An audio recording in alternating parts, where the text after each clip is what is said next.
Hi guys, welcome to Roda. Myself Sanchit Gupta, and I have done my BTech in electrical engineering from IIT Jodhpur back in 2016.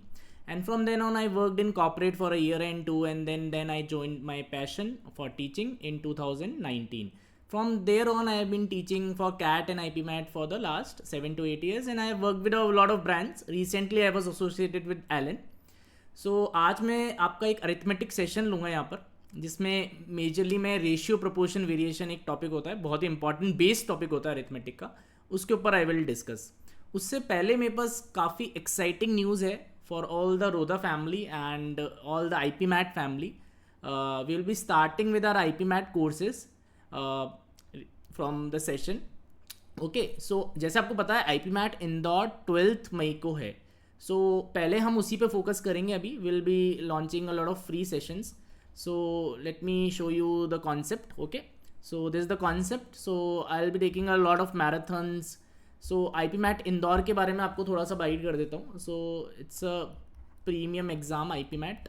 Okay, so this exam is on 12th of May. Okay, now we have only a week left, week or so exam के जो major components हैं, that is quant वाले section में अगर मैं बात करूं, so जो major components will be, there will be 4 components. First will be arithmetic. Okay, second will be, you can say, geometry.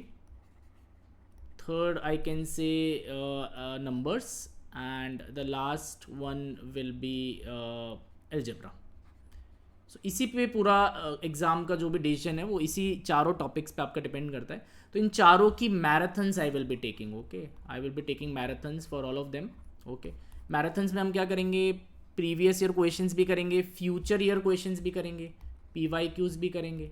अब पी वाई क्यूज़ से ज़्यादा इंपॉर्टेंट एफ वाई क्यूज़ है ना, क्योंकि एग्ज़ाम में तो हमारे ये आने वाले हैं, ये तो कॉन्सेप्ट्स आ चुके हैं. बट पी वाई क्यूज़ भी करेंगे, एफ वाई क्यूज़ थोड़ा ज़्यादा करेंगे, उस पर फोकस करेंगे. फ्यूचर ईयर क्वेश्चंस जो कि 2025 में भी आपको मिल जाएंगे, आगे वाले साल में भी आपको मिल जाएंगे, है ना. सो मैराथन सेशंस में हम मोस्टली प्रैक्टिस पे फोकस करेंगे. Will mostly focus on practice. और प्रैक्टिस हम कैसे करेंगे, थ्रू प्रॉब्लम सॉल्विंग. क्वेश्चंस में जो भी कॉन्सेप्ट आएगा वो डिस्कस करेंगे. बिकॉज अब जो टाइम चल रहा है that is of revision only, because हमारे पास अभी लास्ट वीक ही है. So will not do some new things, we have to revise the concepts, और जो भी एग्जाम के लिए इंपॉर्टेंट कॉन्सेप्ट्स हैं उनको एक बार रिविजिट कर लेंगे. ठीक है, so I will starting tomorrow from arithmetic. Okay, marathons, then geometry, then numbers, then algebra I will be taking. अब आपको आई पी मैट के बारे में भी थोड़ा सा I will guide, and Indore के बारे में भी थोड़ा सा मैं बता देता हूँ. और रोधा आई पी मैट जो चैनल है, यहाँ पर आपको बने रहना है, इसको सब्सक्राइब कर लीजिए अभी से ही. और आई पी मैट इंदौर के बारे में एग्ज़ाम के बाद भी everything I will be telling you. Okay, so let me tell you some more points about IPMAT. So what is IPMAT? So IPMAT is integrated program in management. Okay, so basically it's a 3+2 years course. It's a 3+2 years course. फ़ायदा क्या है कि आप you can exit after 3 years as well. Okay, suppose you go into IIM Indore, now you want to write CAT, that option is always available, or you want to do anything else, that option is always available. So it's an integrated program. Okay, 3+2. Now the initial 3 years are generally the foundation years, and the 2 years are, then you will be clubbed with the management guys. Those will be entering through CAT. Okay, so it's a very very interesting concept. And the plus point is we can get a good foundation straight away into IIMs we can get after class 12th. Okay, that is the key point. Now I will talk about more about IPMAT Indore only right now. So it was launched in 2011. IPMAT Indore was launched in 2011. Okay, and I have my few friends who got into the IPMAT Indore college right in 2012 itself. Okay, in the first batch itself. Okay, and they were not sure that time how it will go, but right now they are very very happy, they took the right decision. Okay, so now the exam has become very popular and everybody knows it's the even a better option than CAT. Okay, so अब इसमें exam में देखो quant का जो setup है वो बहुत important है आई पी मैट इंदौर में, है ना. तो कैसे इंपॉर्टेंट है मैं आपको बताता हूँ, है ना. तो जैसे इसमें 3 सेक्शन आते हैं अपने पास. तो एक तो अपना क्वांटिटेटिव एप्टीट्यूड में शॉर्ट आंसर क्वेश्चंस हो गया, राइट. एक आपका क्यू ए में एम सी क्यू हो गया, और एक आपका वी हो गया, है ना. ठीक है, अब शॉर्ट अंडर क्वेश्चंस में you will get 15 questions, M C Q में विल गेट 30 क्वेश्चंस, है ना. सो टोटल 45 क्वेश्चंस आपको यहाँ क्वांट में मिल जाएंगे, और 45 क्वेश्चंस ही आपको वी ए में मिल जाएंगे. ठीक है, and time will be 40 minutes 40 minutes 40 minutes. Sectional time limit यहाँ पर है आपके पास. ठीक है. So this will be around 90 questions in 120 minutes. This is the pattern जो मोस्टली रहता है यहाँ पर, है ना. अब इम्पॉर्टेंट ये है कि अगर आप वीए की कट ऑफ्स देखोगे सो इस will be 110 each, and marking भी आपको बता देता हूँ. सो पहले एक मार्किंग का भी आपको आइडिया देता हूँ. Marking is +4 -1. Okay, this is the marking. No -1 is not applicable for short answers question, because ये तो टाइप इन द बॉक्स वाले क्वेश्चन है, इसमें -no नेगेटिव मार्किंग है ना. तो इसमें शॉर्ट आंसर्स में तो आपको हमेशा मार्क करके ही आना है. ठीक है. MCQ VA और QA वाला जो सेक्शन है उसमें आपको नेगेटिव मार्किंग मिल जाएगी. अब आपको ध्यान ये रखना है कि इसमें जो VA वाला सेक्शन है इसमें जो कट ऑफ्स है वो हिस्टोरिकली काफ़ी ज़्यादा जाती है. You will gate 100, 110, 120 that sort of territory, है ना. इसका मतलब ये नहीं अगली बार भी ऐसा जाएगा, बट हमने ये देखा है कि जो कट ऑफ्स हैं वो जनरली हायर साइड पे रहती है. तो इसकी difficulty level historically easy to moderate रहती है. Okay, so this is not challenging for students, है ना. It's a scoring section, and इनकी जो डिफिकल्टी लेवल है that is moderate to difficult, moderate to tough you can say. Okay, so जो rank decide होगी वो आपकी QA वाले सेक्शन से होती है यहाँ पर, है ना. अब इसमें क्या है कि बहुत सारे क्वेश्चंस क्योंकि टफ आते हैं तो आपको घबराना नहीं है. पहले आपको मॉडरेट क्वेश्चंस और इजी क्वेश्चंस को पिक करना है, और जो भी टाइम बच रहा है उसमें टफ वाले क्वेश्चंस को करना है. That is the strategy part. Okay, now in 45 questions में 15 में क्वेश्चंस में तो नेगेटिव मार्किंग है नहीं, 30 क्वेश्चंस में नेगेटिव मार्किंग है. Okay, so try to get at least some safe score. अगर आप बोलोगे तो ऐसे तो हम प्रेडिक्ट नहीं कर सकते पहले, but try to get at least anywhere around 100 marks in QA, है ना. दोनों को मिला के अगर आपका 100 मार्क्स आ जाता है, and VA if you are through in the cut off 120, 30 territory, तो easily you can glide through IIM Indore, है ना. आपका पक्का हो जाएगा सिलेक्शन हिस्टोरिकली. बट अगर पेपर अलग आता है तो देन द कट ऑफ्स में चेंज. ओके, सो अब QA में क्या है कि QA में आपके पास अरिथमेटिक है. सो जैसे कि मैंने 4 यूनिट आपको बताई, अरिथमेटिक है. So you have geometry, you have numbers and you have algebra. Okay, चारों यूनिट्स बहुत इंपॉर्टेंट है, चारों पे अच्छा कमांड होना बहुत इंपॉर्टेंट है ना. सो लास्ट के डेज में हम क्या करेंगे, what I will be doing, I will be taking marathons, detailed marathons, जिसमें मैं ज़्यादा से ज़्यादा concepts, future year questions, FYQs पे फोकस करूँगा. तो ज़्यादा से ज़्यादा हम करेंगे. आपको करना क्या है कि आपको प्रैक्टिस हमारे साथ करे रहना है ना, रिविजन हमारे साथ बने रहना है. और रोधा जैसे कि आपको पता है कि is always focused on quality, तो आपको IP मैट में भी सेम ही क्वालिटी मिलेगी. क्वालिटी के डिपार्टमेंट में कोई कॉम्प्रोमाइज़ नहीं होगा. ओके, इट्स नॉट लाइक कि कुछ गिमिकी कुछ आपको नहीं मिलेगा. इट्स ऑल अबाउट क्वालिटी, है ना. So I will say Rodha is equivalent to quality, that I can equate. Okay, so ये गारंटी है मेरी तरफ से कि आपको जो सेशंस मिलेंगे those will be highly quality content. Okay, highly quality content, so specific to exams, है ना. कुछ भी गिम्मी की इस तरीके से आपको नहीं मिलेगा. So it will be to the point, crisp and very useful for exam, है ना. सो जो कोर्स है उसमें बेसिकली आपको लाइव क्लासेस मिलेगी, मैराथन मिलेगी. आपको बस हमारे साथ बने रहना है चैनल पे, है ना. और अपने जो फ्रेंड्स हैं उनको भी बताना है, चैनल को सब्सक्राइब करना है. कम्युनिटी में अच्छे से कमेंट्स में भी आप पूछ सकते हो, कुछ डाउट्स है आपको या कुछ भी इसके बारे में पूछना है ना. Eventually after IP MAT Indore will be launching our batches and everything, but अभी क्योंकि exam is on the weekend, so weekend के बाद ही एग्ज़ाम है, सो उस पर थोड़ा सा अपन फोकस करेंगे अभी, है ना, इनिशियल डेज पे. ओके, अपने बारे में भी बता देता हूँ. So I will training for IP MAT फ्रॉम 2019 इटसेल्फ, है ना. सो ओके, IP मैट के साथ कई बार क्या होता है कि IP मैट स्पेसिफिक इंस्टीट्यूट्स बहुत कम है अगर आप इंडिया में देखोगे. सो व्हाट पीपल डू कि दे क्लब इट विद कैट. तो कैट सपोज कोई इंस्टीट्यूट कैट को चला रहा है तो वो IP मैट को भी चला लेगा, है ना. सो वही कैट वाली फैकल्टी IP मैट में चली जाएगी, है ना. तो IP मैट पे जो फोकस होता है, फोकस्ड कोर्स IP मैट का, वो आपको बहुत कम मिलेगा, है ना, या ना के बराबर मिलेगा आई वुड से. सो आपको ऐसी फैकल्टीज़ पे फोकस करना है जो IP मैट को इन एंड आउट जानते हैं. Those will be able to guide you better, है ना. ऐसा नहीं होना चाहिए कि somebody is not teaching in IP MAT and he will be taking your classes, है ना. He can teach you a topic, but एक ओवरऑल आइडिया, एक कॉन्फिडेंस आपका भी फैकल्टी में बहुत अच्छा रहेगा अगर आप ऐसे पर्सन के साथ एसोसिएटेड हो जो आपको पता है कि हाँ, he is been teaching for 6-7 years in the same department, so he knows the exams in and out, है ना. तो एक ट्रस्ट होना एज अ स्टूडेंट भी हमारे लिए बहुत इंपॉर्टेंट है. मैं खुद भी एक स्टूडेंट था while preparing for IIT JEE. सो मेरे को भी अपनी फैकल्टी पे पहले ट्रस्ट बनाना ज़रूरी था, है ना, कि फैकल्टी ट्रस्टवर्दी है या नहीं है ना, क्या उन्होंने एग्जाम के बारे में उन्हें पता है. एक बार वो ट्रस्ट मेरे को आ गया है फैकल्टी पे, फिर then I can follow them blindly, है ना. और मेरे साथ तो सारी फैकल्टीज़ के साथ ऐसे ही था. I follow them blindly and I got through JEE easily, no issues, है ना. तो वैसे ही हम कोशिश कर रहे हैं कि यहाँ पर भी IP मैट में we will be able to deliver. Okay, so आपको चैनल पे बने रहना है, और भी अपडेट्स मिलते रहेंगे, मेरे साथ भी आप कनेक्ट कर सकते हो चैनल पे। ओके, सो आज अब जो पहला अपना एजेंडा है, so I will be taking an arithmetic session on ratio proportion variation. जैसे कि मैंने बताया, it's a building block for arithmetic. Okay, so आप देखोगे कोई भी क्वेश्चन में आपका रेशियो आ ही जाएगा, टाइम इन वर्क का हो, टाइम इन डिस्टेंस का हो, तो रेशियो को समझना और उसके प्रोपोर्शन के कॉन्सेप्ट्स को समझना is very important for IPMAT. तो पहले उससे अपन स्टार्ट करते हैं। Okay, so I will be starting. Okay, so let me directly go to the questions. As I told you, short and crisp to the point. So मैं भी ज़्यादा बातचीत नहीं करूँगा.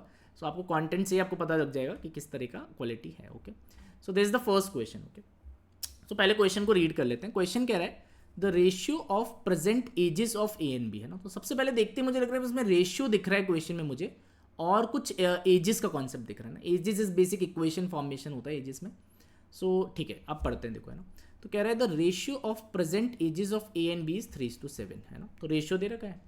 Where is after n years it will be 1:2.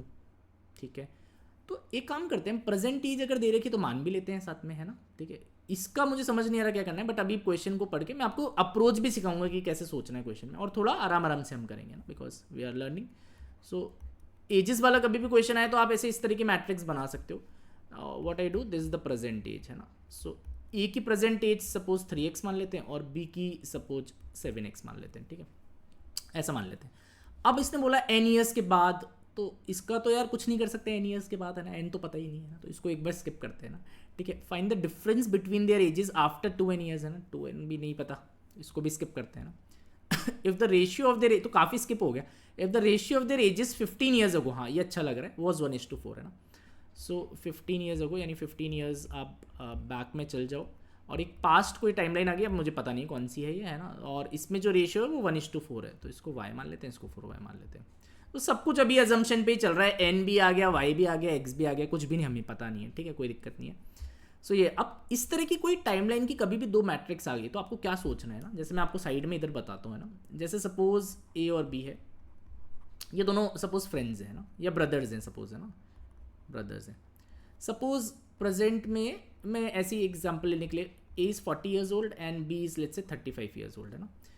तो ऐसा होता है ना कि आपका भाई आपसे 5 साल बड़ा है ना, you can relate to it, है ना. ठीक, वही वाला सेटअप है ना. तो अभी कौन सा साल चल रहा है, 2025 चल रहा है ना. अगर आप 10 साल पहले जाओगे, अगर आप 2015 में जाओगे, तो ए की एज 30 हो जाएगी 10 ईयर्स बैक, है ना, और इसकी 25 हो जाएगी. ये जो गैप है ना 5 साल का, वो हमेशा सेम रहेगा, है ना. You can go in future as well.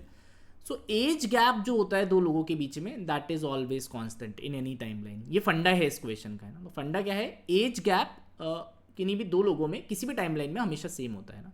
तो आप रिलेट कर सकते हो, आपकी कोई सिबलिंग होगा या कोई कज़न होगा, तो आप जानते हो कि हाँ यार वो मेरे से 3 साल बड़ा है, तो 2040 में भी आपसे 3 साल बड़ा रहेगा, 2050 में भी रहेगा, और 1919 में भी रहा होगा, और 2000 में भी रहा होगा. एग्जाम्पल है ना. ठीक है, तो ये कॉन्सेप्ट है इस क्वेश्चन का. तो आई होप ये कॉन्सेप्ट अपन को क्लियर है. अब अपन क्या करते हैं, तो एज गैप सेम रहेगा, तो गैप को फिर सेम कर देते हैं. तो यहाँ पर जो गैप आ रहा है दैट इज़ 3y, यहाँ पर आ रहा है 4x. So what I will do, 3y is equal to 4x, है ना. ये मेरे को समझ में आ गया इस कॉन्सेप्ट से, एग्जाम्पल लिया मैंने और ये मेरे को समझ में आ गया, है ना. ठीक है, अब अपन क्या करते हैं, x को y के टर्म्स में निकाल लेते हैं, बिकॉज यहाँ ऑप्शन मिल रहा है. तो x कितना आ जाएगा, 3y/4 आ जाएगा सर, है ना. ये तो कोई दिक्कत है नहीं. और x की जगह ये वैल्यू यहाँ पर डाल देते हैं.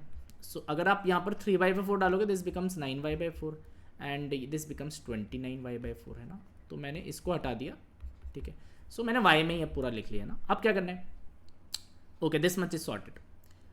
Now you have to think कि इसको कैसे अब कर सकते हैं ना. अब आप देखो ये 15 ईयर्स का गैप यहाँ पर दे रखा है, और इनका गैप भी हमें पता है, या इसका भी पता है ना. तो इसको इक्वेट करते थे 15 की, तो y की वैल्यू मिल जाएगी, है ना. तो क्वेश्चन अब बहुत ईजी सा लग रहा है मुझे ना. अच्छा, मैं ये भी लिख देता हूँ कि ये हमारा डिफरेंस आया था ना, और ये डिफरेंस यहाँ पर आया था. ठीक है, ओके. सो अब क्या करते हैं, इसमें से इसको माइनस करके 15 कर देते हैं ना. तो 9y/4 minus y will be, I can से 15. सो आई कैन से 5y/4 will be 15. So y यहाँ से 12 के अराउंड आ रहा है ना. सो अब ये कह रहा है कि 2n ईयर्स के बाद इनके डिफरेंस बताओ एजेस में ना. तो अब हम क्यों इनकी एजेस निकालें, कुछ ज़रूरत है नहीं, डिफरेंस तो हमें पता है 3y है ना. So I can just say 3 × 12. So answer for this question will B 36 years, है ना. और ये 36 ईयर्स का ही डिफरेंस यहाँ भी है, यहाँ भी है. 2n n हमेशा वो 36 का रहेगा, है ना. तो आई होप ये जो टाइमलाइन वाला क्वेश्चन है एजेस में, ये टाइमलाइन बेस्ड क्वेश्चन है, एजेस वाला कॉन्सेप्ट है, रेशियो ऑब्वियसली इसमें इन्वॉल्व है ना, रेशियो के बिना तो 3:7 1:2 ये क्वेश्चन हो नहीं सकता। ये हमने यहाँ पर वैल्यूज़ इसकी मान ली और इस तरीके से आपको कोई भी क्वेश्चन करना है ना। सो जो फंडा है वो भी मैं लिख देता हूँ। इससे हमने क्या सीखा, age gap between two people या person is constant in any time line. Okay, this the learning जो हमने यहाँ से सीख ली है। ओके, आई होप ये क्वेश्चन समझ में आ गया। और इस तरह के बहुत सारे सेटअप्स आते हैं तो आपको इसको बहुत ध्यान से समझ के चलना है ना। इक्वेशन भी बन सकती है, रेशियो। सो आई होप पहला जो क्वेश्चन हमने करा है, और एग्जाम्पल इस तरीके से आप क्या करें, रिलेट किया करो क्वेश्चंस को, है ना। रिलेट करके अपन को ट्राई करना है कि जैसे रियल लाइफ में एक बार उसको सोचें। अब obviously you can not think an end to end, just note that, just real life में कोई भी ईयर्स लेके आप सोचो, है ना, कि भाई ऐसा अगर करेंगे तो अच्छा हाँ ये वाला कॉन्सेप्ट यूज़ कर सकते हैं।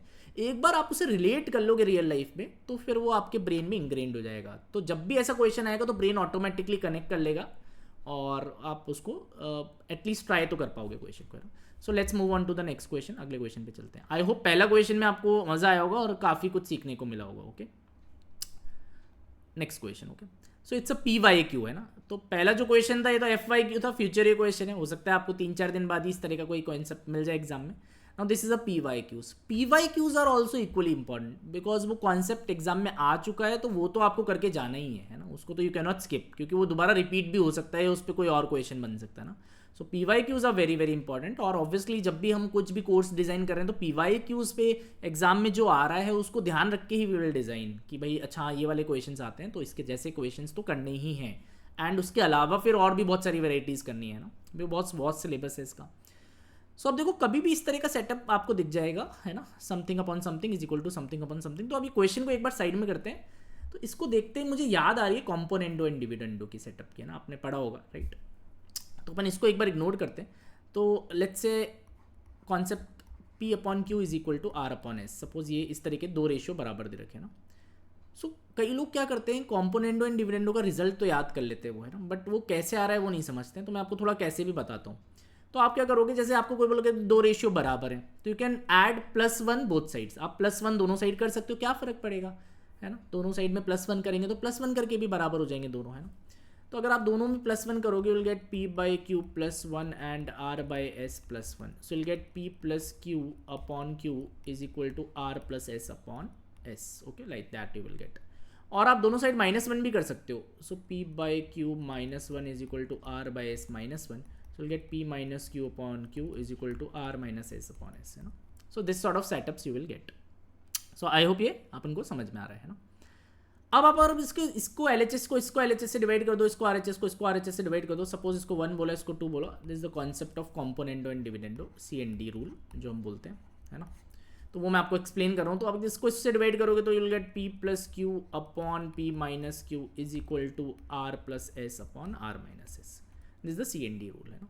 तो कभी भी इस तरह का सेटअप आता है जो कि ऑब्वियसली ये और ये सेम नहीं है, बट हाँ इस तरह का सेटअप आता है तो you can directly go for this results.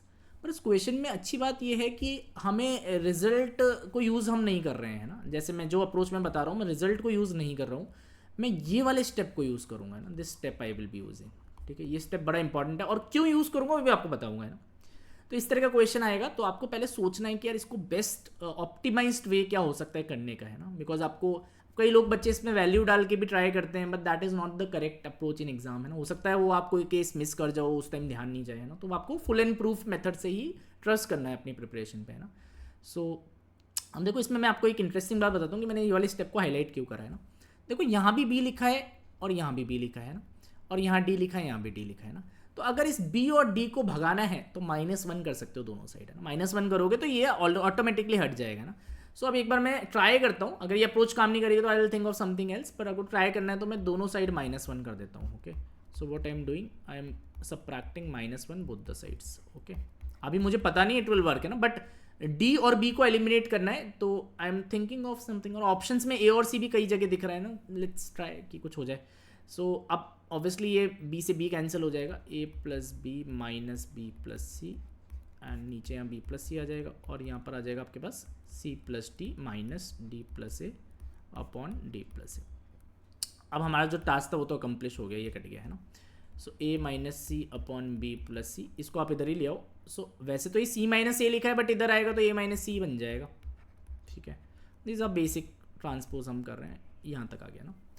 अब फ़ायदा क्या हुआ कि कॉमन आ गया कुछ, है ना, तो कॉमन आकर आता है ना तो क्वेश्चन खुल जाता है कई बार, है ना। तो कॉमन यहाँ पर आ गया तो अब a माइनस सी को कॉमन लेंगे और इनका अगर एलसीएम लोगे तो will get d plus A here and you'll get b plus C here and denominator में तो दोनों मल्टीप्लाई हो जाएंगे b plus C and a plus T, okay like that. Okay I saying which of, अब आगे तो हम कुछ कर नहीं सकते ऑब्वियसली, ये भी जीरो हो जाएगा, है ना, यू कैन इग्नोर इट, है ना। सो अगर आप न्यूमरेटर पे फोकस करो तो there are two terms, numerator पे अगर आप फोकस करो तो दो टर्म्स है, एक तो ये वाला है और एक ये वाला है, दोनों का प्रोडक्ट जीरो है ना। तो व्हाट वी कैन से, या तो a माइनस सी जीरो हो, ऐसा तो हमने क्वाड्रेटिक में भी आपने कई बार करा होगा, है ना, ठीक है, या फिर ये जीरो हो, है ना, और we can say a plus B plus C plus D is equal to zero. So will make two cases, है ना। अब इनमें से कौन सा वाला हो सकता है that I don't know, but इनमें से कोई एक होना चाहिए ना। तो जैसे ही मैंने ये देखा, अच्छा a minus C is equal to zero is equal to a equal to C only, है ना। So I can directly take, हाँ यार b इसका आंसर आने वाला है ना। सो अब इसमें सबसे अच्छी बात मुझे ये लगी कि मेरे को अगर स्टार्ट यहाँ पर सही मिल गया, अगर मैंने ये सोच लिया कि b को एलिमिनेट कर दें, d को एलिमिनेट कर दें, तो ये तो बिल्कुल एलिमेंट्री क्वेश्चन ही रह गया ये, है ना।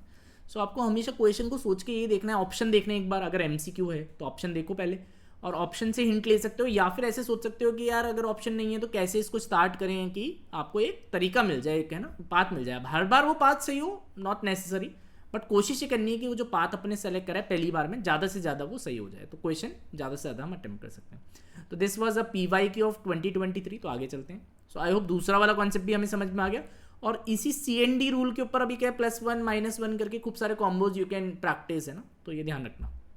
ओके लेट्स मूव अहेड, आगे चलते हैं। Now this again a PYQ and it's a interesting sort of PYQ, है ना, ऑप्शंस हैं इसमें ना। तो जब भी पॉसिबल अगर क्वेश्चन में लिखा हुआ है पॉसिबल और ऑप्शंस हैं क्वेश्चन में, तो ऑप्शंस को थ्रू ही आपको सोचना है ना, क्योंकि पॉसिबिलिटी पूछ रहा है तो ऑप्शंस को एक बार फोकस में रखना है क्वेश्चन सॉल्विंग में ना। आपको ऐसे नहीं सोचना है कि हम इसको जैसे सब्जेक्टिव क्वेश्चन ही करेंगे अप्रोच। ऑप्शंस दिए इसलिए गए हैं कि आप उसको ध्यान से देखो एग्जाम में, और है ना टिक करो राइट ऑप्शन। सो ये कह रहा है हाईएस्ट पॉसिबल वैल्यू बताओ किसी रेशियो की 4 डिजिट नंबर के and sum of its 4 digits. Okay, तो पहले तो मेरा सबसे पहले ध्यान गया कि यार ये ऑप्शन बहुत छोटा दे रखा है 277.75, है ना, 900, 999, 1000, है ना।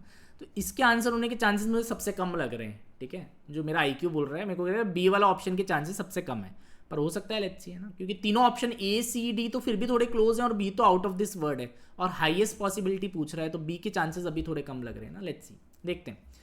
तो ये कह रहा है the highest possible value of the ratio of a 4 digit number. Okay, तो 4 डिजिट नंबर सपोज अगर डिजिट्स में ऐसे मानूँ ABCD, तो आपको पता है जैसे 2 डिजिट नंबर लेते हैं अपन, है ना। Suppose I will talk about 2 digit number, तो कोई भी 2 डिजिट नंबर आप लो, जैसे आपने लिया 53, so this is your units place, this is your tens place, है ना। तो हम क्या करते हैं इसको, because 5 and 3 are digits, we can write 5 × 10 + 3 × 1, ऐसे हम लिख सकते हैं, है ना।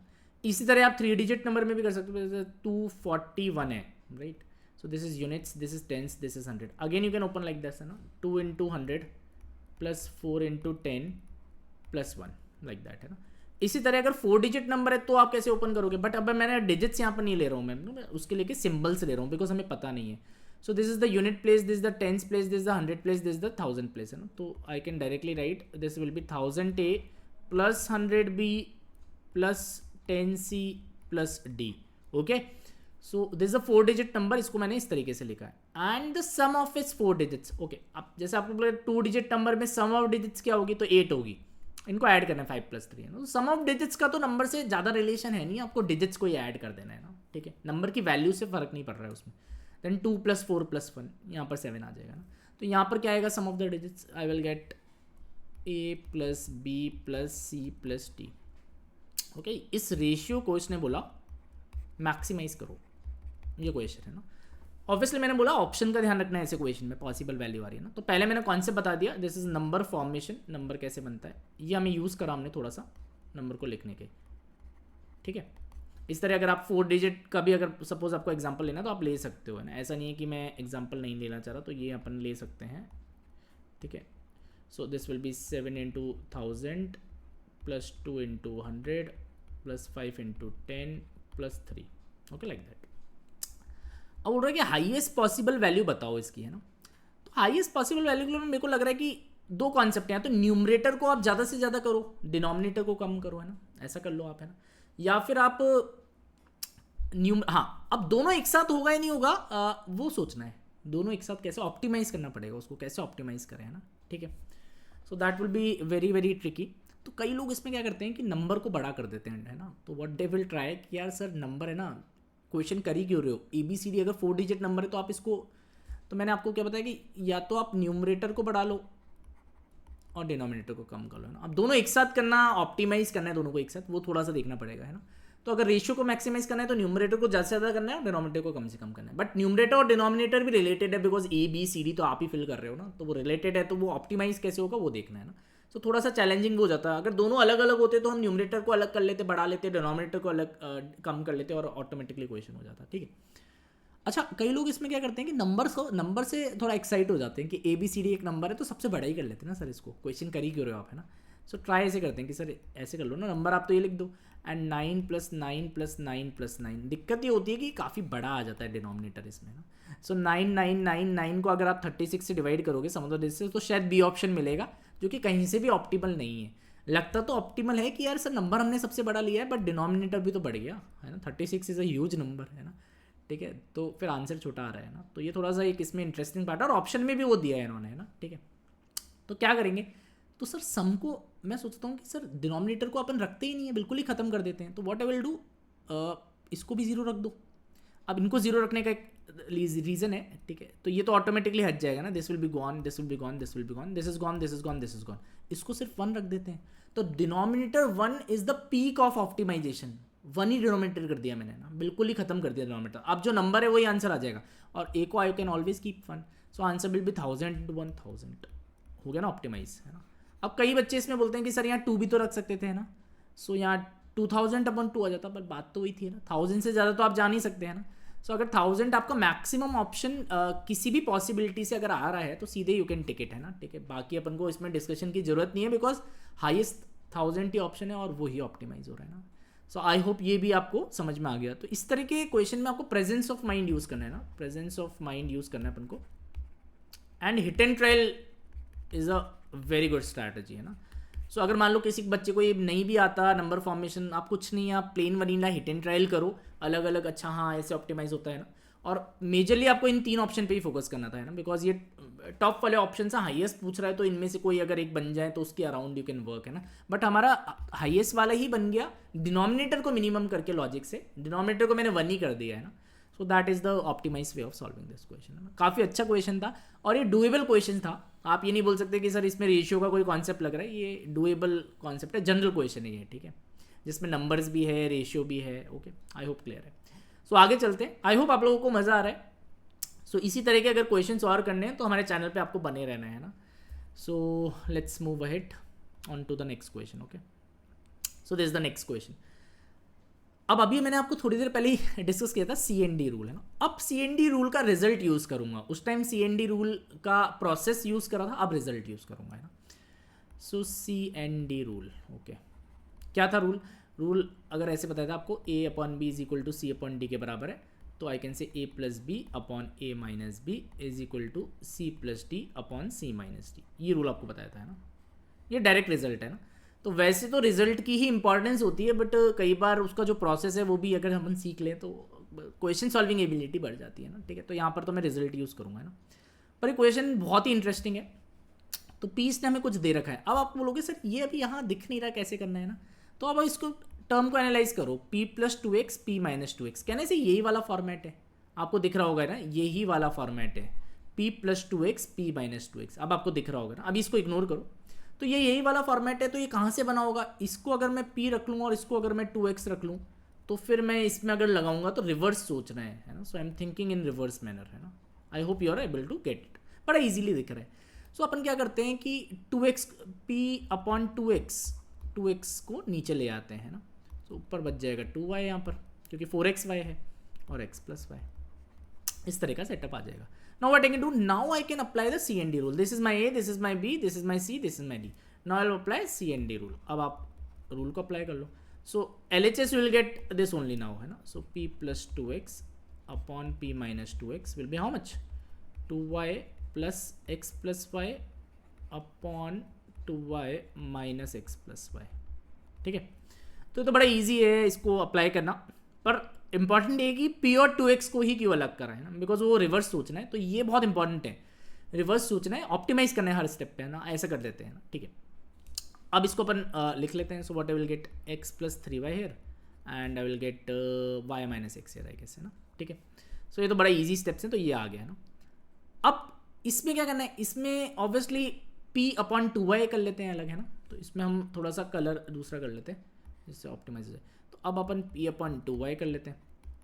अब कई लोग बोलेंगे सर x और y को इंटरचेंज ही कर दो ना, सीधे मिल जाएगा ना, ये भी कर सकते हैं ना, this is smart thinking, you can just swap x and y and you will get directly, है ना, बट हम ठीक है अभी धीरे धीरे ही करते हैं, कोई बात नहीं। सो p upon 2y will be 2x upon x plus y।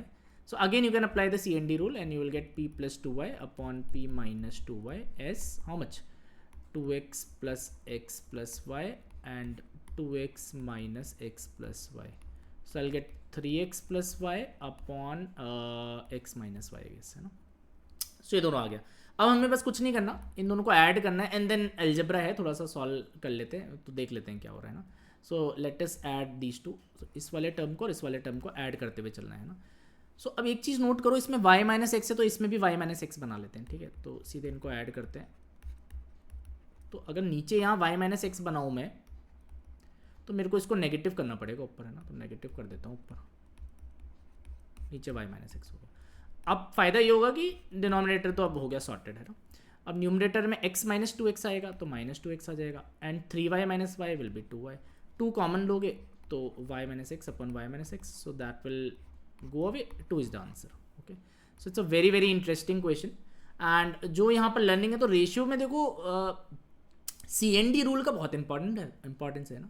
जैसे आपने PYQ में एक क्वेश्चन देखा था कि भाई हाँ, जहाँ पर एक प्रोसेस में -1 करा और क्वेश्चन बहुत जल्दी से खुल गया, इसी तरह यहाँ पर हमने रिजल्ट पे फोकस करा है CND के ना, तो ये क्वेश्चन एग्जाम में इस तरह का क्वेश्चन आ सकता है ना, this is a very important concept. So I hope अपन को ये भी समझ में आ गया। So let's move head on to the next question, okay. Again एक PYQ. So he's saying ABCD are positive integers. So let us try this. ABCD are positive integers.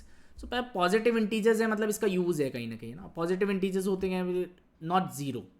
कई लोग क्या है, गलती से जीरो से ही स्टार्ट करते हैं ना, तो जीरो को नहीं करना है, ध्यान रखना, पॉजिटिव में 1 से स्टार्ट करना है।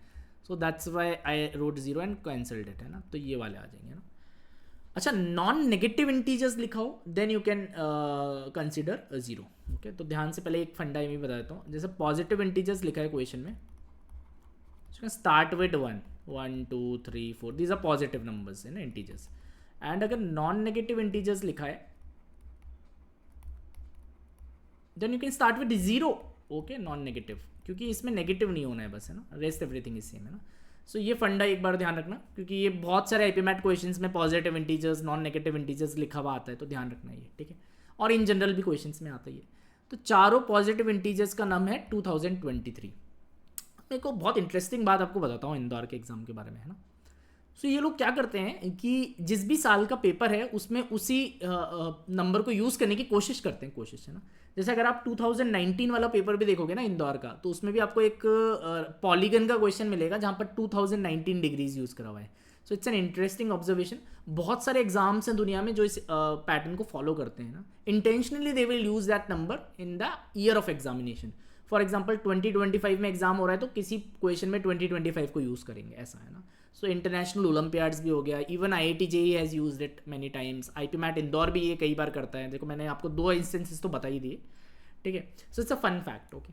Now let's focus on the question. इससे हमें इतना फर्क नहीं पड़ रहा, बट हाँ एक इंटरेस्टिंग ऑब्जर्वेशन तो मेरे को लगी थी, तो मैंने आपको बता दी। सो A/B is 2:5 and C/D is 5:2 and he saying कि 2 रेशियो अपन को दे रखे हैं, this is ratio 1, this is ratio 2, and आपको बोला A + C को मैक्सिमाइज करो, ऐसे कुछ बोला है, ठीक है। तो कभी भी रेशियो दे रखा है तो हम तो एक्चुअल वैल्यू मान लेते हैं ना। तो A को let's assume 2x and B को अज्यूम 5x। अब कई लोग क्या करते हैं, x अगर यहाँ माना है तो यहाँ भी x से ही मान लेते हैं, ऐसा नहीं कर सकते आप, है ना, यहाँ आपको दूसरे से मानना है, ठीक है। तो अब x और y को चूज इसलिए करा है बिकॉज यहाँ इक्वेशन बनेगी, तो सबकॉन्शियसली आई नो x और y सबसे सेफ रहता है ना। तो C को let's assume 5y and D को लेट्स अज्यूम 2y। अगर आपसे कोई पूछे कि सर ये रेशियो है तो आपने ये क्या माना है, सर वैसे सर मैंने एक्चुअल वैल्यूज़ मानी है ना, एक्चुअल वैल्यूज़ मानी है, इनके ऊपर फिर कोई रिलेशन बनेगा और क्वेश्चन सॉल्व होगा। तो दिस इज द फंडा for solving the ratio questions, okay. Now in चारों का सम अगर 2023 है तो let me add all of them and equate into 2023. Okay, so 2x plus 5x plus 5y plus 2y will be 2023 है ना, ऐसा setup आ जाएगा. सो I can say 7x plus 7y will be 2023.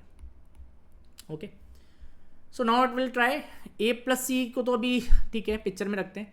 सो 2023 को पहले 7 से डिवाइड कर लेते हैं. ओके, सो 2023 को I will cancel by 7. Okay, so will go 2 times 14 62, then it will 8 times 56 and then 62 9 times 289. अच्छा, कैलकुलेशंस जब भी आप एग्जाम में करो तो बहुत ध्यान से करना है ना. ऐसा नहीं होना चाहिए कि मैंने कैलकुलेशन करी और मैंने कैलकुलेशन में जल्दबाजी के चक्कर में कई लोग गलती कर देते हैं ना. सो इतनी जल्दबाजी भी नहीं करनी है कि कैलकुलेशंस में ही मैंने गलत लिख दिया ना. तो 289 को फॉर सपोज मैंने 279 लिख दिया ना, फिर तो क्वेश्चन खत्म हो गया ना, वो मार्क्स गए अपने, पूरा अपना प्रोसेस ही खराब हो गया, राइट. सो कैलकुलेशन हमेशा आराम से करनी है एग्जाम में ना, कूल माइंड से, पेशेंटली आराम से करो, कोई दिक्कत नहीं है ना. ठीक है, चाहे 5 सेकेंड एक्स्ट्रा लग जाए, नॉट वरिंग. ओके, गलत नहीं होना चाहिए. सो दिस इज 289. ओके, तो अब अटक गई गाड़ी है ना. ठीक है, सो इसको छोड़ देते हैं. अब यहाँ पर यहाँ देखते हैं ना, तो a प्लस सी पे देखते हैं. सो a प्लस सी को मैक्सिमाइज करना है, तो लेट्स अज्यूम a प्लस सी इधर, इसको मैक्सिमाइज करना है. तो a की वैल्यू मैंने क्या मानी थी 2x और c की वैल्यू मैंने मानी थी 5y. ओके, सो 2x प्लस 5y को मैक्सिमाइज करना है. Now it's an interesting concept because इसमें x भी है y भी है, तो कैसे बात बनेगी. अब देखो इसमें कई लोग ऐसे करते हैं कि 5y को स्प्लिट कर लेते हैं. नहीं, I don't think that is an good method. आप थोड़ा सा बेसिक सोचो ना कि देखो y का वेट ज़्यादा है, जिसका वेट ज़्यादा है will try to maximize that है ना, क्योंकि y का वेट ज़्यादा है, y के साथ 5 लिखा है, x के साथ 2 लिखा है. सो what I will do, y को ही सब कुछ दे दो, पूरा का पूरा y कर दो. दो पॉजिटिव नंबर्स का सम 289 है, सो y को I can keep 288 and x को I can keep 1. This is the फंडा. ओके, तो इस तरीके से आपको कई बार वैल्यू असाइन करनी पड़ती है जिससे आपको क्वेश्चन जल्दी हो जाए ना. y को मैं 289 कर देता बट फिर x 0 हो जाता, तो वहाँ फिर बचता नहीं ऑप्शन है ना. तो y को मैंने 288 कर दिया और x को 1 कर दिया, और अब बस 288 इंटू 5. सो अगेन कैलकुलेशन करनी है, बड़ा ध्यान से करेंगे है ना, कहीं गड़बड़ ना हो जाए.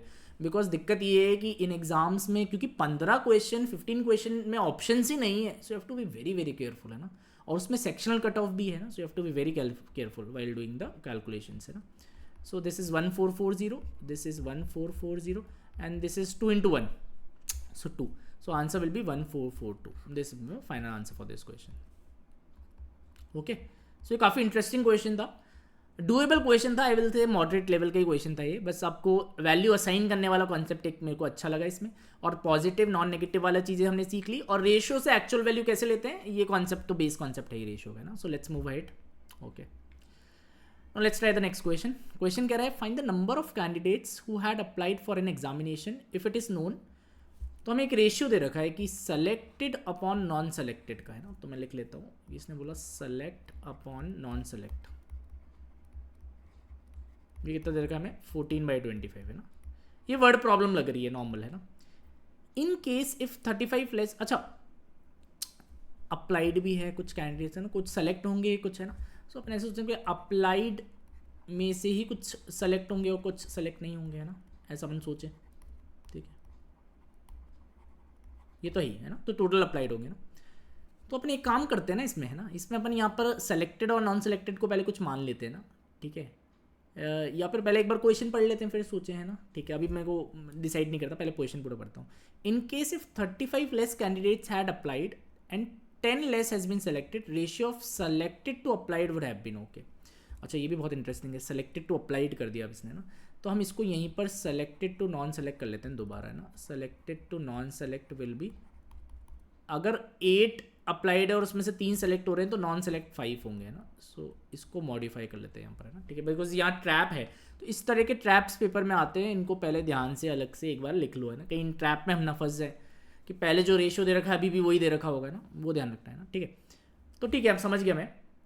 क्वेश्चन ऐसा कुछ ज़्यादा चैलेंजिंग ये लग नहीं रहा है. सो सेलेक्टेड वाले को let's assume 14x, non selected वाले को 25x है ना, तो अप्लाइड हो जाएगा. This is 14x, this is 25x actual value, so this will B 39x है ना. यहाँ पर सेटअप हमने कर लिया. ठीक है, अब कह रहा है 35 लेस कैंडिडेट्स अप्लाई करा, 35 लेस कैंडिडेट्स ने अप्लाई करा और 10 लेस सेलेक्ट हुए, तो सेलेक्टेड में कितने कम हो गए, 10 कम हो गए. सो आई कैन से सेलेक्टेड जो अप कैंडिडेट्स होंगे that will B 14x minus 10.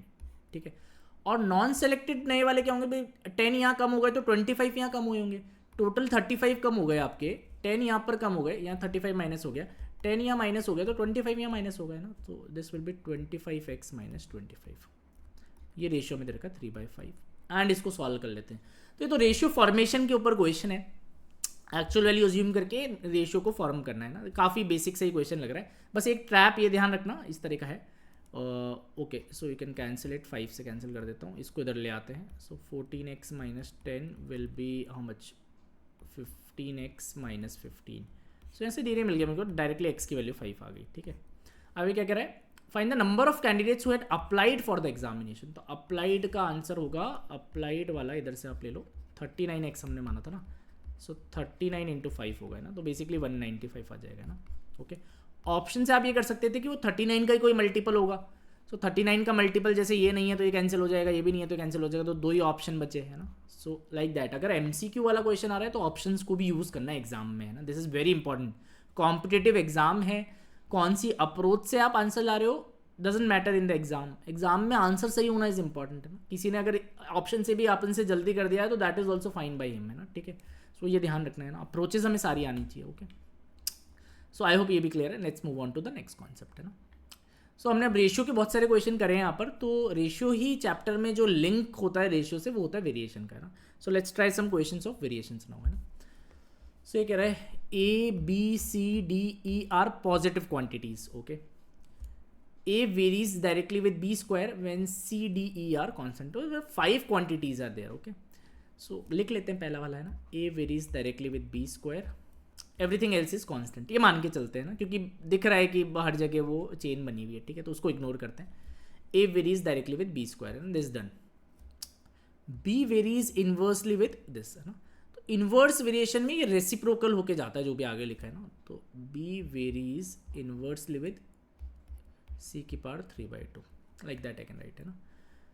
ठीक है, तो ये 2 लिख लिया ना। अब आप चाहो तो इनको अभी कंबाइन भी कर सकते हैं, बिकॉज इसमें दोनों में B का फैक्टर है, तो आई कैन कंबाइन इट, है ना। What I can do, I can square this, इसको स्क्वायर कर लो दोनों side. So I will get B square varies with C3। Okay, and इसको अगर आप ऐसे लिखो, B square varies with A, and because LHS अब हमने सेम कर लिया, so I can join them. This concept is called joint variation. ये जो कॉन्सेप्ट है कि LHS को सेम कर लो, हाँ, जब आपको इसके साथ रिलेशन दे रखा है तो बाकी सब कांस्टेंट होना चाहिए, वो आई एम अज्यूमिंग की दे रखा है। तो LHS सेम हो गया तो दे कैन डायरेक्टली भाई ज्वाइन कर लो, जो भी ऊपर है वो ऊपर आ जाएगा, जो नीचे वो नीचे आ जाएगा, डायरेक्टली आई कैन राइट, है ना। It's a problem solving technique, जिससे जल्दी हम क्वेश्चंस को कर ले, है ना।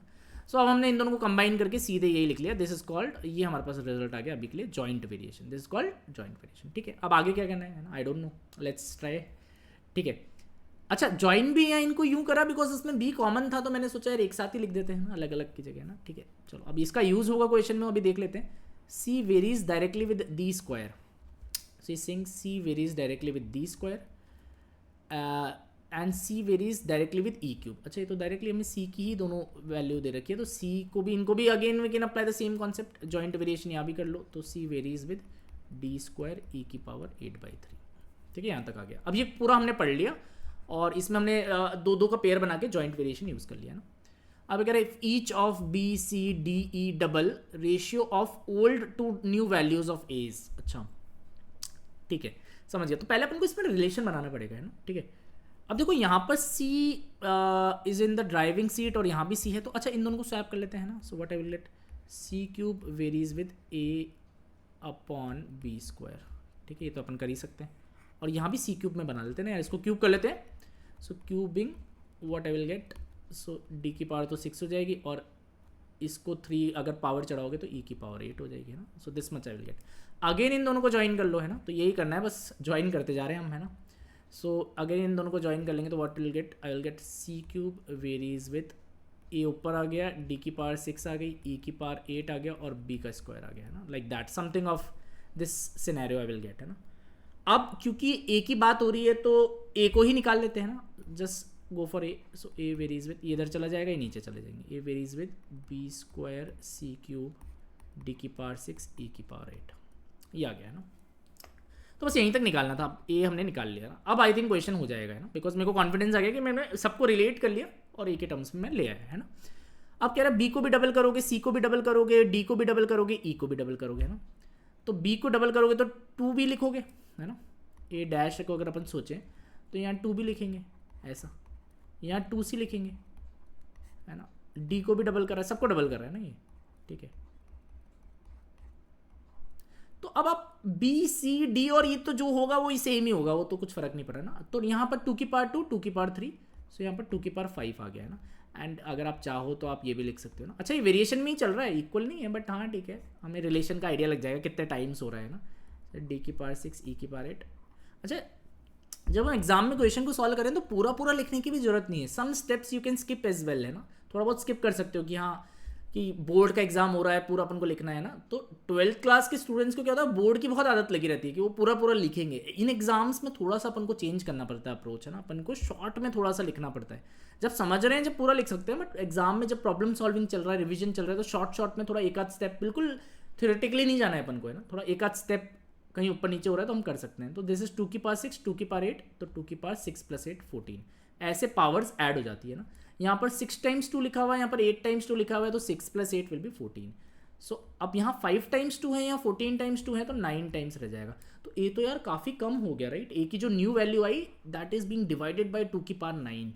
सो ओल्ड वैल्यू a/a' अगर आप निकालोगे a/a' तो 2 की पावर 9 आ जाएगा, है ना, बिकॉज ए की पावर डैश, तो ए का डैश है तो काफ़ी कम हो गया, 2 की पावर 9 से डिवाइड हो रहा है ना। So is not talking about new to old, is talking about old to new. This again a trap, है ना, ये एक ट्रैप है, तो इसमें ना फंस जाना।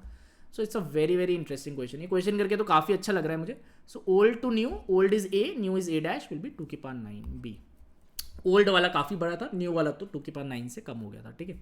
सो काफ़ी इंटरेस्टिंग क्वेश्चन है। इस क्वेश्चन में हमें क्या क्या सीखने को मिला, इसमें तो पूरा वेरिएशन का कॉन्सेप्ट ही हमने सीख लिया है ना। स्पेसिफिकली वेरिएशन में भी जो कॉन्सेप्ट होता है बट डायरेक्ट होता है, इन्वर्स होता है, जॉइंट वेरिएशन होता है, वेरिएशन बाय पार्ट्स होता है। सो यहाँ जॉइंट वेरिएशन का कॉन्सेप्ट लग रहा है। Very very interesting question, great learning question, है ना, काफ़ी मज़ा आया इसको सॉल्व करके, इंटरेस्टिंग। इस तरह का क्वेश्चन आईपी मैट में आ सकता है, be very careful about these things, okay. आगे चलते हैं, okay, next question. So I hope you are enjoying, है ना। सो वेरिएशन में क्या है, ये इस तरह के इस पैटर्न के क्वेश्चंस या फिर इक्वेशन फ्रेमिंग वाले भी थोड़े बहुत करेंगे अभी अपन आगे। सो अगेन इस क्वेश्चन को देखते हैं। So in critical axial stress is under buckling condition, physics की याद आ गई इसको पढ़ के, है ना।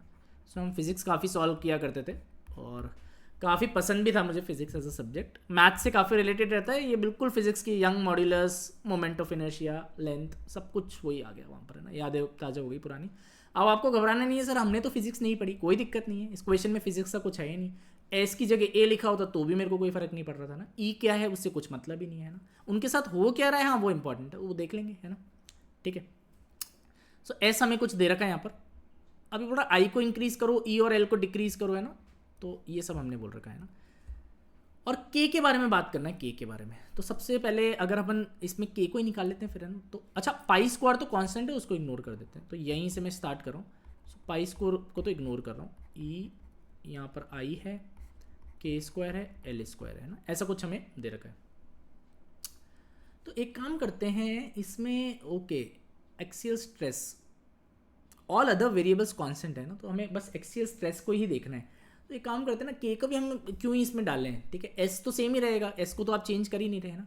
तो what you can do, you can first I can write E, इसको कॉम्प्लिकेट नहीं करते, अपन ऐसे ही रखते हैं ना, के स्क्वायर एल स्क्वायर, इसको ऐसे ही रखते हैं ना। अब यहाँ पर न्यू वैल्यूज डाल देते हैं, बिकॉज एस तो दोनों में सेम ही है, तो एस को इक्वेट कर लेते हैं, फिर क्या दिक्कत है ना। तो आई अगर 50% से इंक्रीज हो रहा है, ई को देखो पहले, ई 25% से डिक्रीज हो रहा है। अब देखो कोई नंबर अगर 25% से डिक्रीज हो रहा है ना, तो आप पहले इसको फ्रैक्शन या डेसिमल में बना लो 0.25, और मल्टीप्लाइंग फैक्टर क्या होगा, इसको 1 में से माइनस कर दो। So you can write 0.75 times, है ना। जैसे सपोज यहाँ पर अभी ई को डिक्रीज करना है ना हमें, सो ऐसे हो जाएगा 25% से डिक्रीज, है ना। तो नई ई की वैल्यू लिख लेता हूँ 0.75 ही, है ना, ठीक है। आई की वैल्यू 50% से इंक्रीज करना है, अब इंक्रीज करना है, तो आई को अगर 50% से इंक्रीज करना है तो हम क्या कर सकते हैं, सो 50/100 इज 0.5, है ना, और उसमें फिर 1 ऐड कर दो इंक्रीज करना, तो 1.55 हो जाएगा ना। ऐसे हम इंक्रीज डिक्रीज कर सकते हैं इन टर्म्स ऑफ डेसिमल, है ना, ठीक है, ये भी लिख देते हैं ना। और के तो हमें पता ही लगाना है ना, सो के न्यू का स्क्वायर, है ना, न्यू, एंड एल क्या कर रहे हैं, डिक्रीज कर रहे हैं, तो एल को भी 0.75 एल का स्क्वायर, ऐसे आ जाएगा ये, ठीक है। और ऑब्वियसली सब कुछ कैंसिल हो जाएगा मोस्टली, है ना। तो अब यहाँ से आंसर आ जाएगा, क्योंकि के बारे में बात करनी है तो यहाँ से पता लग जाएगा। तो ई से ई आई ये सब हटा दो, एल भी हटा दो, ये भी चला जाएगा, है ना। और let's go inside of this 1/k² के n स्क्वायर को ऊपर ले लेते हैं यहाँ, ठीक है। तो दिस इज 0.75 इंटू 1.5 और नीचे स्क्वायर आ गया 0.75 इंटू 0.75, राइट। सो ये तो कैंसिल हो गया और ये 2 आ गया। सो के न्यू अपॉन के ओल्ड विल बी √2 और √2 की वैल्यू होती है 1.414। सो बेसिकली 1.414 टाइम्स हो गया के, ये हमें पता चल गया ना। बाय व्हाट परसेंटेज दस के इंक्रीज, तो आप ऐसे लिख सकते हो, जो अब जो फाइनल स्टेप से मैं इधर लेकर आओ ना। सो के है, ये इंक्रीज होके 1.414 के हो गया है ना। सो आप देखो कि इसमें परसेंटेज चेंज का फॉर्मूला लगा लो अगर आपको बिल्कुल बेसिक से करना है ना, या फिर डायरेक्टली भी आपको दिखना चाहिए कि अच्छा यार ये 1.4 टाइम्स हो गया तो 40%, 41.4% बढ़ गया है ना। सो आई कैन से 41.4%। अगर 2 टाइम्स हो जाता तो 100% बढ़ जाता, अगर 1.7 टाइम्स हो जाता तो 70% बढ़ जाता। सो this is a relation between multiplying factor and percentage change, है ना। तो ये तो आपको ध्यान रखना है वैसे तो, बट अगर आपको नहीं पता है तो you can go for change upon initial value into 100, ये फॉर्मूला भी आप कर सकते हो अप्लाई, राइट। चेंज कितना हो रहा है 0.414 के का, इनिशियल वैल्यू इज के इंटू 100। सो यहाँ से आपको मिल जाएगा 41.4%, ऐसे भी कर सकते हो, है ना। ये option is the correct answer. So जब ये मेरे को मिल गया था new value is 1.414 times of old value, उसके बाद फिर परसेंटेज चेंज से मुझे पता लग गया कि भाई हाँ 41.4% का इंक्रीज इसमें आ गया। फिजिक्स का क्वेश्चन लग रहा था पर था तो मैथ्स का ही, और मैंने इसमें के को निकाला भी नहीं, मैंने तो एस को ही दोनों साइड इक्वेट कर दिया, बिकॉज एस कांस्टेंट है ना, तो जो एक्सियल स्ट्रेस है वो कांस्टेंट है यहाँ पर, है ना। यहाँ लिख रखा है इसने all other variables constant, so just equate it, है ना, डायरेक्ट, इसको कॉम्प्लिकेट नहीं करा, हो गया ये। आगे चलते हैं नेक्स्ट क्वेश्चन, ओके। अभी वेरिएशन वाले पार्ट पे ही फोकस कर रहे हैं अभी, है ना। So let's move ahead. Question कह रहा है distance covered by a train is directly proportional to time taken. So distance covered is directly proportional to time taken, time taken को टी लिख दो, डिस्टेंस को डी लिख दो, है ना। Also it varies directly as square root of fuel used, fuel को F लिख लेते हैं, distance very with square root of fuel, ठीक है। And varies inversely at the number of wagons attached, wagons को एन मान लेते हैं। सो इन्वर्स वेरिएशन है, यानी उल्टा होकर रेसिप्रोकल होकर आएगा ना। सो ये 3 हमें रिलेशन मिल गए, और again I will use the same concept, joint variation, ठीक है। सो जॉइंट वेरिएशन से इनको ज्वाइन कर दो, जो ऊपर है वो ऊपर आ जाएगा, जो नीचे आ जाएगा, राइट। सो इस तरीके से ये सेटअप बन जाएगा। सो आप वेरिएशन में जनरली इस तरीके के सेटअप्स आएंगे कि आपको कुछ डेटा दे रखा होगा, एक वैल्यू निकालनी होगी, या इक्वेशन फॉर्मेशन का भी अभी हम देखेंगे क्वेश्चन, है ना, इस तरह का ही क्वेश्चन आता है इसमें ना मोस्टली। तो अब यहाँ पर आ गया। So now what you can do, आप देखो थोड़ा इंटरेस्टिंग है, यहाँ पर कुछ नई चीज़ सीखने को मिलेगी ना। जब भी आपको ये वेरिएशन वाला सिंबल हटा के इक्वल लगाना है तो आपको एक कांस्टेंट ऐड करना है, let's assume it to be K. ऐसे में सेटअप बनाने के लिए आप के को निकाल लो पहले, के कितना आ रहा है। So this is D into N upon root F into T. Now K is constant that we know. So अब I can use the indexing concept, what I will do, d1 n1 upon f1 t1 is equal to, index लगा दो, ये पहला index लगा दिया सब पे, because ये जो रेशियो है ना वो ओवरऑल ये तो कांस्टेंट ही है। अब दूसरा लगा दो इंडेक्स, तो d2 n2 f2 t2, है ना। अब बस वैल्यू पुटिंग करनी है, तो ये हमेशा k को आप निकाल लो ऐसे क्वेश्चन में, अच्छा रहता है। उससे क्या है कि एरर के चांसेस भी बहुत कम हो जाते हैं इसमें। कई लोग क्या है अगर डायरेक्ट करते हैं ना एरर कर देते हैं बहुत सारा। सो अब आप मार्किंग कर लेता हूँ, this is d1, this is t1, this is n1 and this is f1, ठीक है। And this is d2, this is t2, this is n2 और f2 निकालना है ना, ठीक है। क्वेश्चन आ गया, सेटअप हो गया अब, है ना। अब वैल्यू पुटिंग करनी है, प्लेन वाली ना वैल्यू पुटिंग, इसमें काफ़ी मज़ा आता है ना, ठीक है। जब सब हो गया है बस वैल्यू डालनी है, ठीक है, दिमाग नहीं लगाना आप कुछ, है ना। 256 और t1 कितना था 20। एग्जाम में भी कर रहे हो तो एक एक चीज़ को बड़ा ध्यान से करना है ना, बड़ा कैजुअली प्रैक्टिस कर रहे हैं, नहीं ऐसे नहीं करना है। एग्जाम में जब भी रेप्लिका होगा आपको, जब आप बहुत ध्यान से एक एक स्टेप आप ऐसा करो कि हाँ भाई ये मैंने करा है, तो गलती के चांसेस हमने मिनिमम करना है अपन को, है ना। अगर क्वेश्चन अपन को आता है तो ठीक है, नहीं आता है तो वो क्वेश्चन हम स्किप कर देंगे, है ना। एग्जामिनेशन कंडीशन में कई क्वेश्चन बहुत टफ भी आते हैं, skip them, focus on what you know, try to maximize your score, है ना। सो n2 सीखते टाइम तो हम सारे ही करेंगे खैर, okay. This I don't know f2 and t2 is how much 25। अच्छा इसकी जगह आई कैन राइट 16 ओनली, है ना। 256 का अंडर रूट 16 होता है, राइट। आप कैंसिल कर लो, okay. So this is gone, this is I think gone 12 times, this will go 6 times, है ना, and this will go 8 times, and 120 से 6 आई थिंक 20 टाइम्स चल जाएगा। So root f2 will be 20, so f2 will be 400. Square कर दिया तो दोनों side है ना. This will be the answer for our question. So I hope ये क्लियर है. बेसिकली उसके बाद तो फिर हमने कैलकुलेशन ही करी, ज़्यादा कुछ इसमें ऐसा है नहीं है ना, just plain vanilla calculations. Okay, joint variation use करा, इंडेक्सिंग आपको सिखाई है ना, इंडेक्स कैसे लगाते हैं, because this will always be constant. So अगर आप चाहो तो एक और लिख सकते हो, पर जरूरत नहीं है. थर्ड वाला इंडेक्स, फोर्थ वाला इंडेक्स है ना, तो कॉन्स्टेंट को निकालना is a great idea in such question है ना. आई होप ये क्लियर है. आगे चलते हैं नेक्स्ट क्वेश्चन. अच्छा, क्वेश्चन हम कोशिश करते हैं कि हर क्वेश्चन को हम 3-4 मिनट में तो मैक्सिमम जब सीख रहे हैं, जब भी समझ लें हम ना. एग्जाम में अगर आपको कोई ऐसा क्वेश्चन लग रहा है जो आपको समझ ही नहीं आ रहा है या बहुत डिफिकल्ट लग रहा है, तो एक राउंड में आप उसको स्किप कर सकते हो हमेशा ना. These are some basic fundas of competitive exam है ना, ये हमेशा ध्यान रखना है ना. तो जब भी आप स्क्रीनिंग कर रहे हो तो पहले उन क्वेश्चंस को करो जो आपको समझ आ रहे हैं. हाँ, ये हमने करा हुआ है, इस तरह का कॉन्सेप्ट है, पहले उनको कर लो, उसी से सिलेक्शन हो जाता है. फिर बस आपको और अगर ऑप्टिमाइज करना है, टाइम बचता है, तो फिर उन क्वेश्चंस जो नहीं आ रहे उनमें से आप देख सकते हो. ठीक है, सो आगे चलते हैं. Again this is a very very interesting concept. ठीक है, so let's try this question. Question कह रहा है reduction in speed of a donkey is directly proportional to square root of the load carried by it है ना. So is saying कि reduction in speed is directly proportional to, not root, directly proportional only, not under root, directly proportional to load. Okay, let me erase it, let me write load here. Load is the load that 9 kg load, 10 kg load that the donkey is carrying. ठीक है, तो ये हमें दे रखा है ना.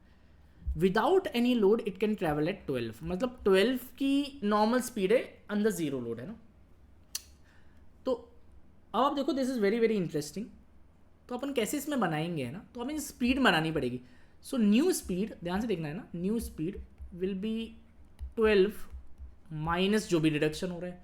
Now reduction is directly proportional to load को, let's say आप कुछ भी बोल लो, एल बोलना है तो एल बोल लो है ना, एल, या एन बोलना है तो एन बोल लो. So this will be equal to k into L.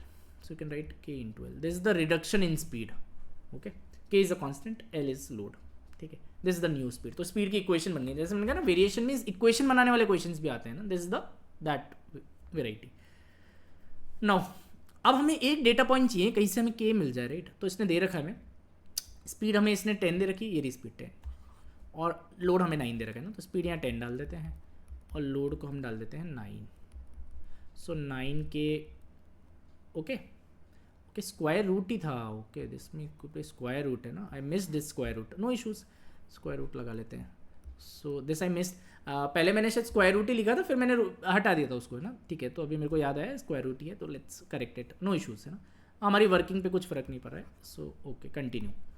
So here I will get 3k will be equal to 10 minus 12 2. So k की वैल्यू 2/3 आ रही है ना. काफ़ी अजीब सी वैल्यू आ रही है, फ्रैक्शन में वैल्यू जनरली आती नहीं, बट यहाँ पर आ रही है. सो अब हमारी जो न्यू स्पीड की जो इक्वेशन बनेगी, that will be new speed will be equal to 12 minus 2/3 root L. इस तरह का सेटअप आ गया. ठीक है. Now seeing what is the maximum load the donkey can carry है ना. मैक्सिमम उस पर कितना कैरी कर सकता है वो, if the load is an integer, load तो इंटीजर है, ठीक है ना. तो अब मैक्सिमम कैरी करने के लिए बिल्कुल ऑप्टिमाइज करना है हमें, मतलब डोंकी की स्पीड बिल्कुल जीरो हो जाएगी, नल हो जाएगी ना. तो स्पीड को अपन जीरो डाल देते हैं ना. ठीक है, स्पीड को आई एम पुटिंग जीरो, तो वहाँ से मेरे को एल की मैक्सिमम वैल्यू मिल जाएगी है ना. So take it here, so will get 2/3 root L is 12, cancel it. So root L will be 18. Now you can square it. L की जो वैल्यू है दैट विल बी 324. 18 का स्क्वायर आई होप आपको याद है ना. बट आंसर 324 नहीं होगा है ना. क्यों? क्योंकि 324 लोड पे तो स्पीड जीरो हो रही है ना. हमें कैरी करना है, मतलब कुछ स्पीड तो होनी चाहिए, राइट, कुछ स्पीड होनी चाहिए. So maximum load we can put is 323, क्योंकि इंटीजर है ना load. So answer for this question will be, एक कम कर लो आप, 323 kgs है ना. So this is again a very interesting trap. ये ट्रैप रहता है, इसमें फंस मत जाना. कई लोग बोलते हैं आंसर तो 324 आया, 324 पे तो स्पीड खत्म हो गई, इट्स नॉट मूविंग. सो अपन क्या करेंगे, 324 से एक कम वाला जो इंटीजर है 323 पे अपना डोंकी भी मूव करता रहेगा, और मैक्सिमम लोड वो कैरी कर पा रहा है. कैरी करके ना मूव तो करना चाहिए वो. सो आई होप आपको ये समझ में आ रहा है कि वो मूव कर रहा है ना. So I hope you have enjoyed the questions on RPV. और चैनल पे हमारे साथ, मेरे साथ बने रहिए आप. बहुत सारी मैराथन्स अभी हमारे पास आएगी, लाइव क्लासेस भी आएगी. अच्छे से करिए, अपना बेस्ट दीजिए, रिवीजन करिए, और क्वालिटी की गारंटी मैं ले रहा हूँ कि आपको क्वालिटी कंटेंट ही मिलेगा। हर क्वेश्चन से आपको कुछ ना कुछ सीखने को मिलेगा कि अच्छा हाँ ये वाला कॉन्सेप्ट ऐसे अप्लाई करना है ना, डिटेल में आई विल बी टेलिंग, आराम आराम से हम करेंगे। सो जो मैक्सिमम यूटिलाइज करेंगे। चैनल पे बने रहिए, इंस्टा पे भी हमें फॉलो कर सकते हो, ओके, यूट्यूब पे भी रोदा IP मैथ्स आपको मिल जाएगा। So please follow us and please be with us, support us and get supported as well, है ना, आप भी सपोर्ट लीजिए, हमें भी सपोर्ट करिए। So that will be, all of this will be absolutely free on our channel, ठीक है। आपको मैराथन्स मिलेगी अरिथमेटिक, तो अगर आपने प्रिपरेशन कर रखी है या नहीं भी कर रखी है, इन मैराथन्स को भी अपन ने अगर देख लिया तो एटलीस्ट अच्छा खासा हमें एक ओवरव्यू मिल जाएगा कि हाँ ये वाले सारे टॉपिक्स हैं, इन सबको कवर करना है। सो आई होप अच्छा लगा होगा आपको सेशन, और न्यूज़ भी आपको काफ़ी अच्छी लगी होगी। Great news for all of us, for all of you as well, IP MAT community. So I hope you will rock your exam on 12th of May and even further जो लोग अगले साल भी तैयारी कर रहे हैं। So I would like to thank you very much and subscribe to our channel, and channel पे बने रहिए, है ना। सो मिलते रहेंगे। सो अभी के लिए bye bye, thank you, okay.